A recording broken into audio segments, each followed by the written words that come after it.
আসসালামু আলাইকুম রহমতুল্লাহ।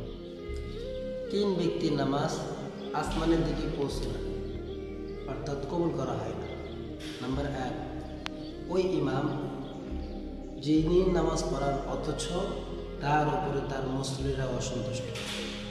নাম্বার 2, ওই স্ত্রী যে সারা রাত্র তার স্বামীর পাশেই ঘুমায় অথচ তার স্বামী তার উপর অসন্তুষ্ট।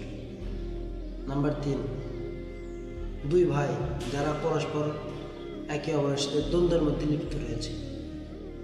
আল্লাহ রাব্বুল আলামিন আমাদেরকে এগুলো থেকে বেঁচে থাকার তৌফিক দান করেন।